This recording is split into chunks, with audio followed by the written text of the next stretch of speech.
Good evening, dear students. We were studying differential equations for students of BSc, BCA semester second. We were studying differential equations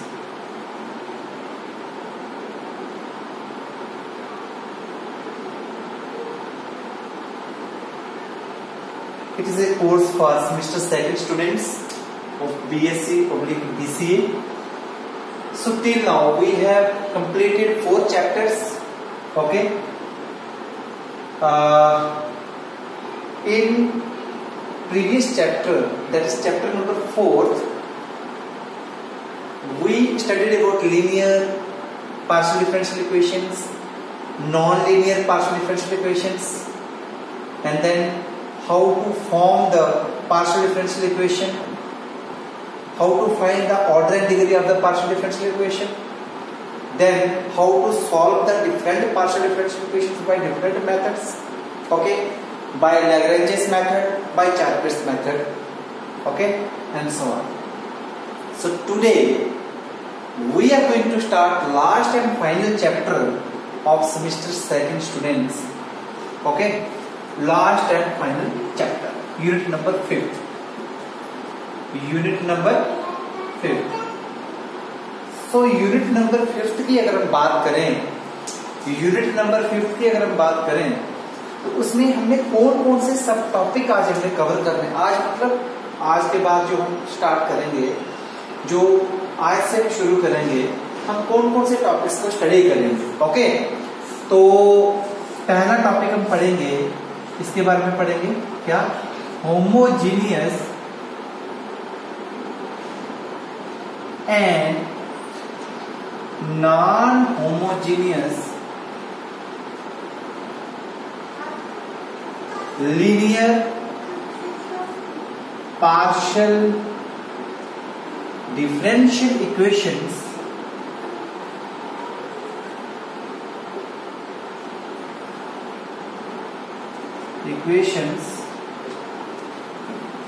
partial differential equations of second and third order of the type, वो किस type की होंगी, of the type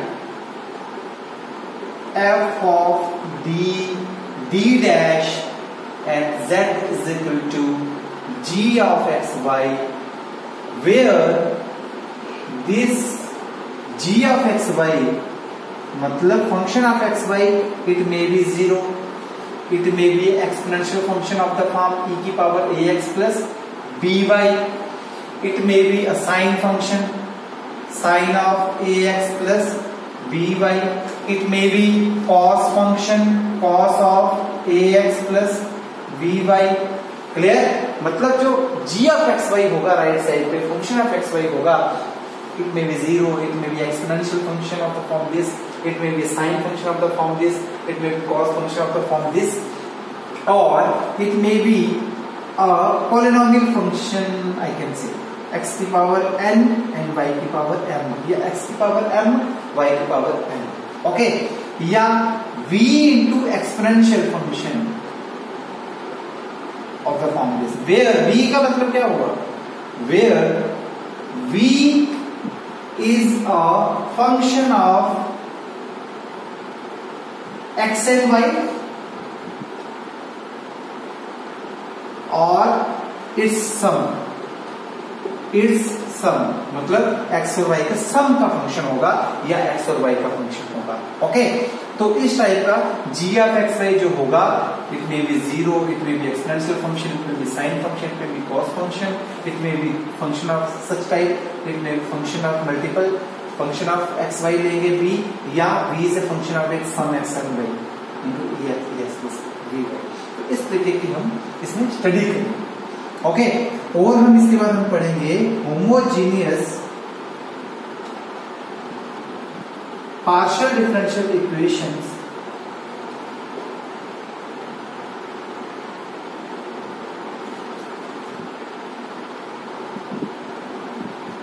of the type, किस type की,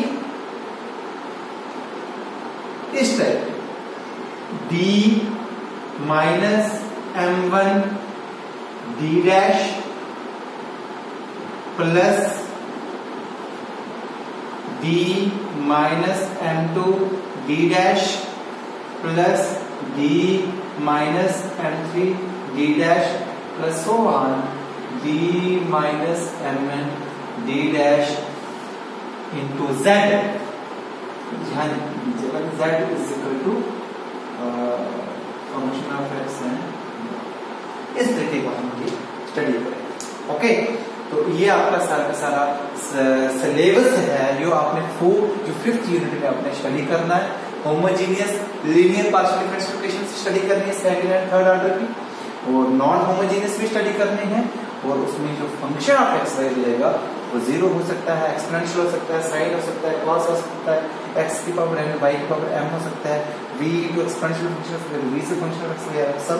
तो homogeneous partial differential equation किस type की हो सकती है, तो ये हमारा सारा सिलेबस है जो हम इसमें कवर करेंगे।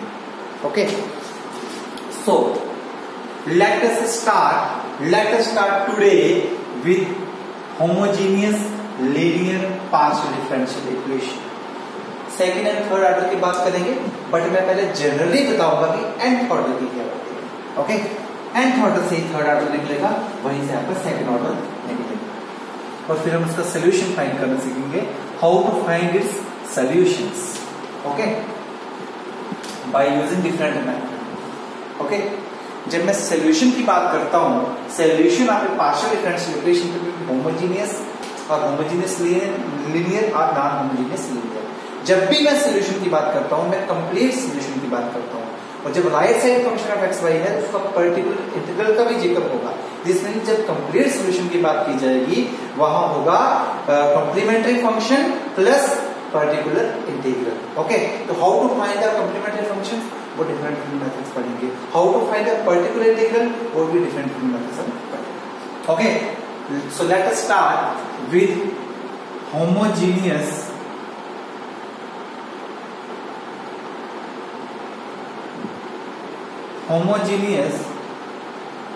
linear partial differential equation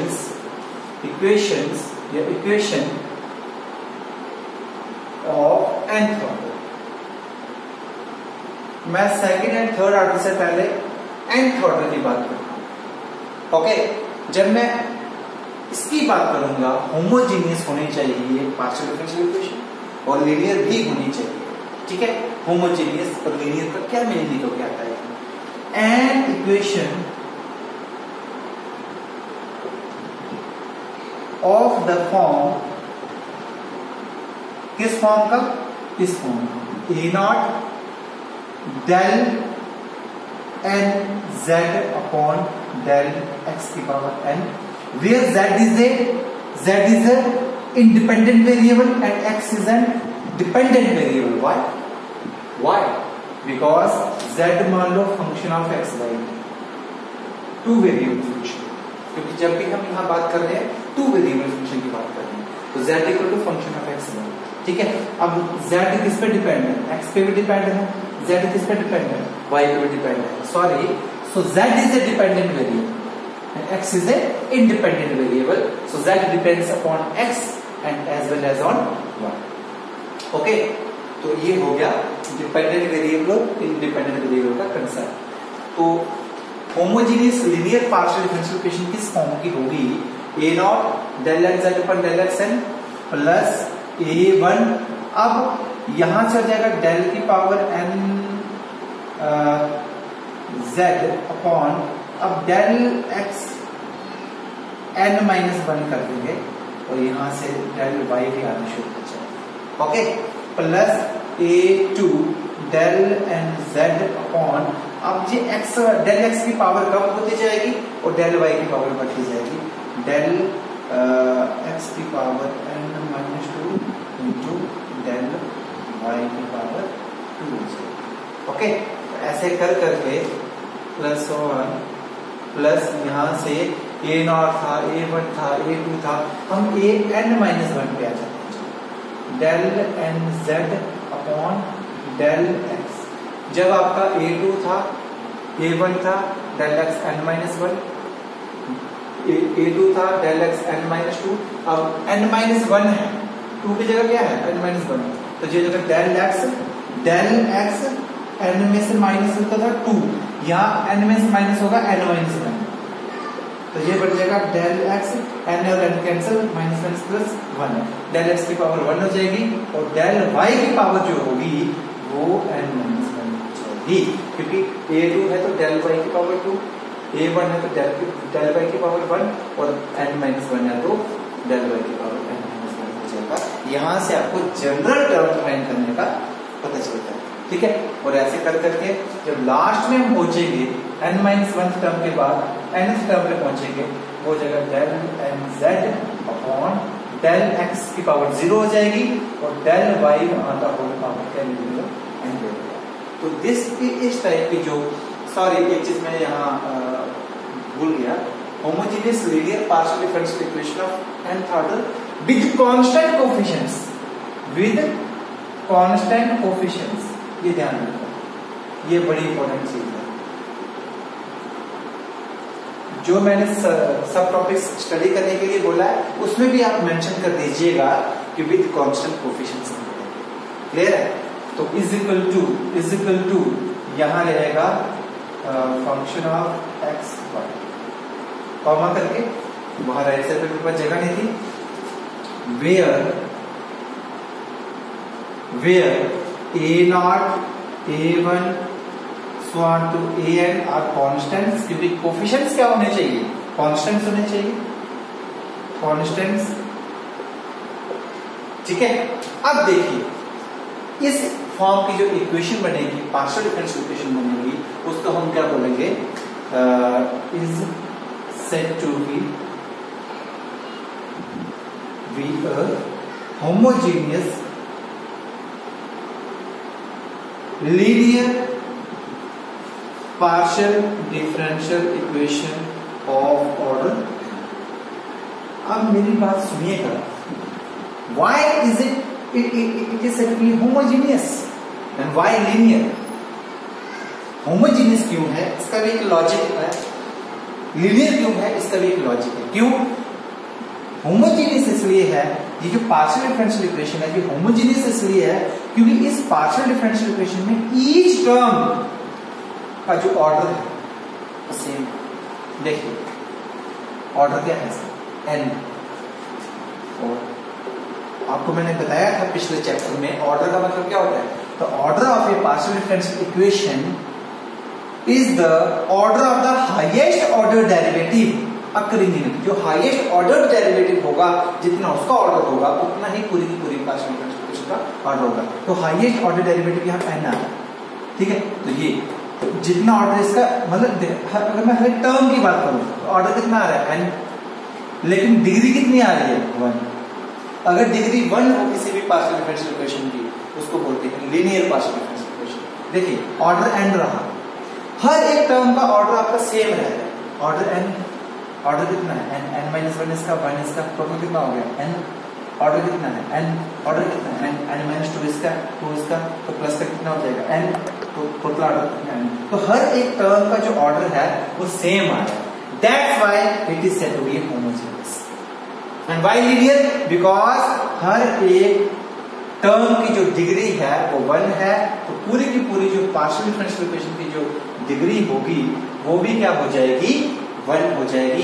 so that's why it is said to be a homogeneous linear partial differential equation of order n। Okay, तो ये मैं लिखूंगा, इट इज, ये मैं नोट की फॉर्म में लिखता हूं, थोड़ा आपको इजीली समझ आएगा। रिमार्क्स में लिख सकते हैं, नोट में लिख सकते हैं, आपके लिए इंपॉर्टेंट होते हैं ये रिमार्क्स और note from the conceptual point of view. इसको मैं अगर फर्स्ट मानूं, फर्स्ट इज होमोजेनियस, क्यों, because each term of first is of same one,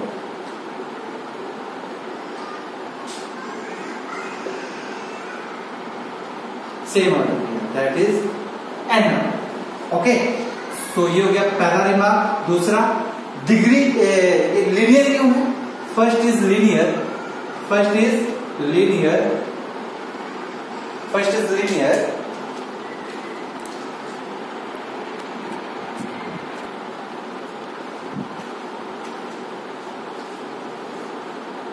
so dear students, remark first क्या था कि जो फर्स्ट पार्शियल डिफरेंशियल इक्वेशन है इसको होमोजेनियस क्यों कहते हैं?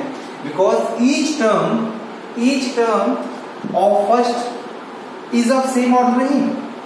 Each term of first have derivatives of same order. जो पार्शियल डेरिवेटिव्स हैं वो सेम ऑर्डर के. ठीक है, तो लीनियर क्यों है? सेकेंड रिमार्क, लीनियर क्यों है? It is linear because partial derivatives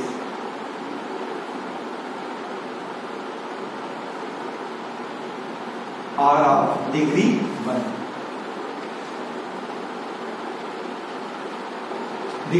अगर डिग्री 1 के पार्शियल डेरिवेटिव्स हैं, देखिए हर एक पार्शियल डेरिवेटिव डिग्री कितनी है? 1. So that's why it is said to be a linear partial differential equation with constant coefficients. तो कोएफिशिएंट्स तो सारे constants, so that's why it is said to be a homogeneous linear partial differential equation with constant coefficients. Okay, homogeneous का भी मैंने logic बता दिया, linear का भी बता दिया, और coefficients सारे इसके constants वो मैंने आपको मेंशन कर दिया. Okay, so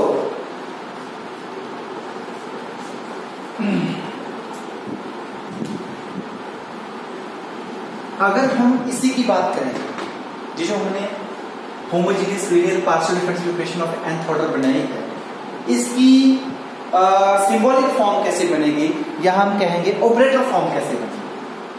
the operator form of first मतलब homogeneous linear partial differential equation with constant coefficients की जो ऑपरेटर फॉर्म होगी वो कैसी होगी? अब देखिए, आपने जो फोर्थ चैप्टर में पढ़ा था, डेल अपॉन डेल एक्स को डिनोट किया जाता है ऑपरेटर डी से, डिफरेंशियल ऑपरेटर डी. अगर हम डेल अपॉन डेल वाई की बात करें तो उसको हम डिनोट करते हैं D dash, differential equation differential operator D dash. तो अगर हम डेल अपॉन डेल एक्स की बात करें डी, ये पावर ये इसका ऑर्डर देखना एन, दिस मीन्स ये फॉर्म ले लेगा आपकी ए नॉट इंटू डी की पावर कितनी हो जाएगी एन और z आ जाएगा, प्लस a1 d की पावर कितनी हो जाएगी? आप देखिए डेल x की पावर n-1 है, del n-1 z upon del x n-1 और del z upon del y को अलग से ले लेगा. तो दिस मीन्स इसमें d की पावर n-1 आ जाएगी और d डैश की पावर 1 आ जाएगी इनटू z आ जाएगा. क्यों? क्योंकि डेल n z को डेल n-1 और डेल z में इसको डिवाइड करो ताकि डेल z पर डेल y अलग हो जाएगा और del n-1 z upon del x n-1 अलग हो जाएगा और d निकल जाएगा. ठीक है, ऐसे करके फिर a2 यहाँ n-2 में हो जाएगा तो d की पावर n-2 हो जाएगी और d डैश का स्क्वायर हो जाएगा क्योंकि यहाँ d स्क्वायर z अलग करते हैं उससे. ठीक है, तो ऐसे करके आप कहाँ पहुंच जाओगे? a n-1 यहाँ डेल x की पावर 1 रहेगी तो d की पावर 1 रह जाएगी, डेल y की पावर n-1 होगी. दिस मींस ये d की पावर 1 है, ये d डैश की पावर, ये d की पावर 1 है 1. ठीक है, तो d डैश की पावर कितनी हो जाएगी? n-1 हो जाएगी. ठीक है, प्लस an इसमें d डैश की पावर सिंपली क्या होगी आपकी n होगी equal to function of x. अगर हम देखें यहां से z को कॉमन निकाल दें तो this implies a nought d की power n plus a1 d की power n-1 d dash plus a2 d की power n-2 d dash square plus so on. Last term क्या आएगी? an d डैश की power n और z यहां से आ गया common is equal to function of x and y. तो सिंबॉलिक फॉर्म में देखा ये सारा का सारा किसमें है? ये function of operator d d dash में है. देखिए d d d dash d d dash d dash. This means ये सारा का सारा किसमें हो जाएगा, function of D, D dash is equal to, और जेड भी है साथ में, is equal to function of x. तो देयरफॉर सिंबॉलिक फॉर्म लिखा जाए वो function of D D dash z is equal to, या आप इसको एफ की जगह जी भी रख सकते हो, एफ एफ सेम हो गया ना, आप इसको जी भी रख सकते हो, आप इसको जी भी रख सकते हो, आप इसको जी भी रख सकते थे, ठीक है। तो यहां से होगा जी ऑफ एक्स, जब सेम क्लियर है, तो ये आपका हो गया, ये भी simple operator form of A homogeneous linear partial differential equation with constant coefficients. Okay,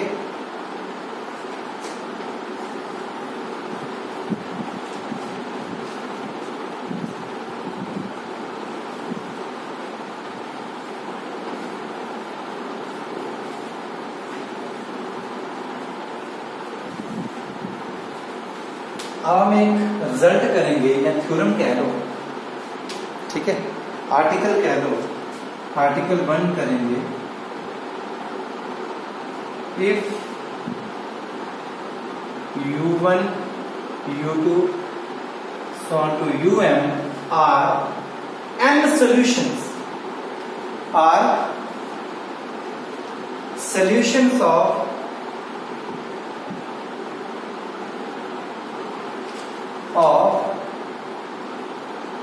homogeneous linear partial differential equation, जो हमने ऑपरेटर फॉर्म में लिखी, ठीक है, जो हमने ऑपरेटर फॉर्म में लिखी, f of D D dash z is equal to, यहां हमने फंक्शन ऑफ x y क्या ले लिया, 0 जो राइट साइड पे g ऑफ x y। इस केस में अगर m सॉल्यूशंस है homogeneous linear partial differential equation of the form this, ठीक है, देन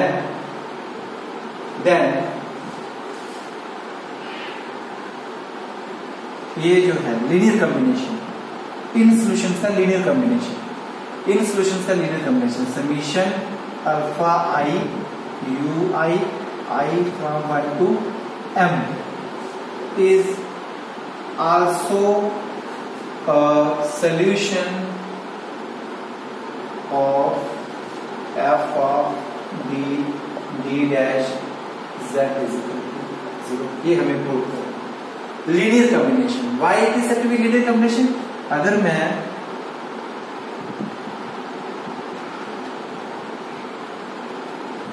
इसको एक्सपैंड करने की कोशिश करूं, I from 1 to m, I stands for 1, alpha 1, u1, summation stands for plus alpha 2, u2 plus so on 2 plus alpha m um। This means linear combination।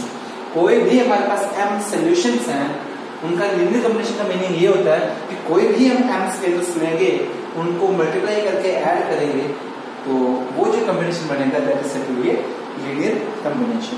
Okay, तो अब देखते हैं इसका proof. Given homogeneous linear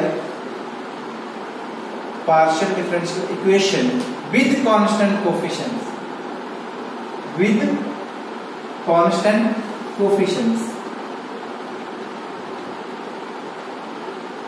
is in symbolic form, in operator form। ये operator form में दी गई है, अभी मैंने आपको नोट में बताया था।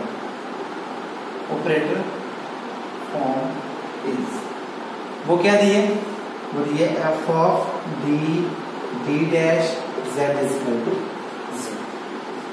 ओके, अब देखिए, since u1 u2 so on to um are, इसको फर्स्ट मान लो, सॉल्यूशंस, ये सॉल्यूशंस हैं फर्स्ट। अगर ये सॉल्यूशंस हैं फर्स्ट के, फर्स्ट को सेटिस्फाई करेंगे, z की जगह इनको सब्स्टिट्यूट करते जाओ, वो आपका z 0 देते जाए। मतलब f of d dash u1 equal to 0, f of d dash u2 equal to 0, u3 equal to 0, um equal to 0। तो सो मैं इन जनरल कहूंगा f of d dash ui is equal to 0 हो जाएगा, for all u i's, I stands from I lies between 1 and m including 1 and m, u1 के लिए भी, 2 के लिए भी, 3 के लिए भी और so on to m के लिए भी ये उस लीनियर पार्शियल डिफरेंशियल इक्वेशन को सेटिस्फाई करेगा। ठीक है, अब इसको मैं मान के चलता हूं सेट। नाउ अब आपको प्रूव करना है कि जो लीनियर कॉम्बिनेशन है ये भी उस पार्शियल डिफरेंशियल इक्वेशन का सॉल्यूशन बनना चाहिए। इसका सॉल्यूशन कब बनेगा? जब ये z की जगह रिप्लेस होगा, आंसर आपका 0 आ जाएगा, right hand side is equal to left hand side. Okay, तो दिस मीन्स अब हमें इसको z की जगह लेना है और हमें इसको 0 प्रूव करना है। Now summation f of d dash, sorry f of d dash z की जगह क्या लेंगे? Summation alpha i ui I from 1 to m। Answer मेरा क्या आना चाहिए? राइट हैंड साइड आनी चाहिए 0। अगर वो 0 आ गई, दिस मीन्स ये भी इस पार्शियल डिफरेंशियल इक्वेशन का सॉल्यूशन हो जाएगा। अब देखिए इसको मैं अगर ऐसे थोड़ा सा रीअरेंज करूं, summation i from 1 to m alpha i f d dash अंदर ले सकता हूं, f of d dash ui, कोई फर्क नहीं पड़ेगा, फिर समेशन i पे है तो ये कांस्टेंट रेट होगा, ये अंदर रखो चाहे बाहर रखो वो आपका क्लियर है। ठीक है, विच इज इक्वल टू, अब देखिए लेकिन f of d dash ui क्या है आपका? 0। f of d dash ui क्या है? 0। जब summation alpha i from 1 to m into 0 और ये सारा क्या बन जाएगा? 0 हो जाएगा, which is equal to right. So हम कह सकते हैं summation alpha i ui I from 1 to m जो लीनियर कॉम्बिनेशन बना is also a solution of f of d dash equal to 0। तो ये आपका article 1 prove. Okay,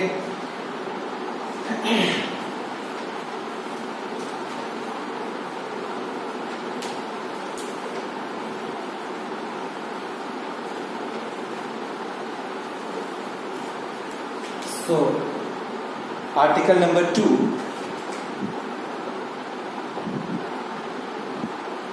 if u is a solution of homogeneous linear partial differential equation, कौन सी? f of d dash z is equal to 0 and v is another solution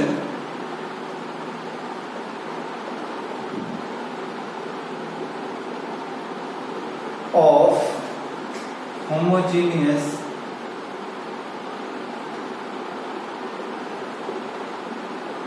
linear partial differential equation with constant coefficients भी कह सकते हो, with constant coefficients, with constant coefficients, कौन सी?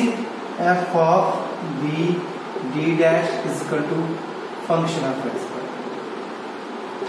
Okay, u इस homogeneous partial differential equation का solution है और v इस होमोजेनियस पार्शियल डिफरेंशियल इक्वेशन का सॉल्यूशन। यहां 0 ले लिया आपने फंक्शन ऑफ x y, यहां आपने function of x y general रखा। ठीक है, देन u प्लस b उन दोनों सॉल्यूशंस को ऐड करोगे, वो किसका सॉल्यूशन बनेगा? Is a solution of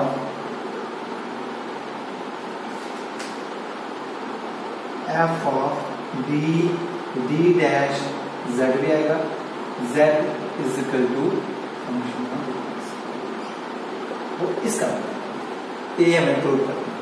proof देखिए, पहले u किसका सॉल्यूशन है? इसका, since u is a solution of f of d dash z equal to 0। So u इस पार्शियल डिफरेंशियल इक्वेशन को सेटिस्फाई करेगा, मतलब इसमें सब्स्टिट्यूट करोगे z की जगह, वो उसको सेटिस्फाई करेगा, ठीक है। So f of d d dash u is equal to 0, मतलब left hand side is equal to right hand side हो जाएगी, तो जब u से रिप्लेस करेगा तो आंसर आपका वो भी 0 हो जाएगा। क्लियर है? अब देखिए ये आ गया आपका आल्सो, और v किसका सोल्यूशन है? इस पार्शियल डिफरेंशियल इक्वेशन का सोल्यूशन है। v is a solution of f of d d dash z is equal to function of x। तो तो जब v सब्स्टिट्यूट करोगे वहां f of d d dash v, तो वो राइट हैंड साइड के बराबर आएगा। अब हमें प्रूव करना है u प्लस v इस पार्शियल डिफरेंशियल इक्वेशन का सोल्यूशन होना चाहिए, मतलब u प्लस v z को रिप्लेस करे, आंसर आपका फंक्शन ऑफ x आना चाहिए। वो मैं एडिंग करके कर सकता हूं, adding first and second, adding first and second we get. देखिए ऐड करने से हमें क्या मिलने वाला है?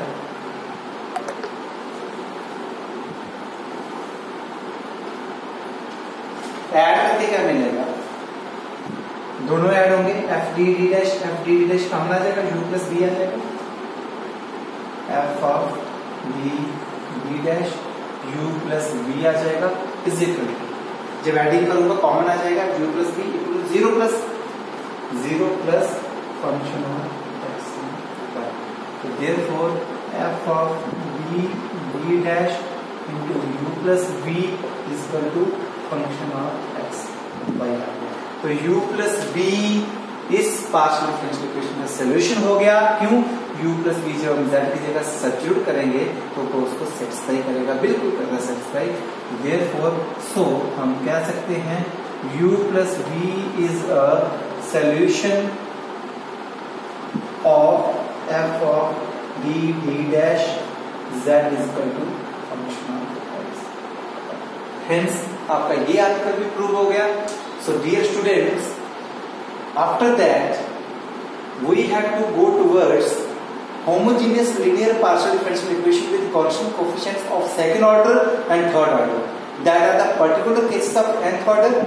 Very easy, very simple. वो हम नेक्स्ट वीडियो में कवर करेंगे। Till then take care, अपना ध्यान रखिएगा। Thank you so much.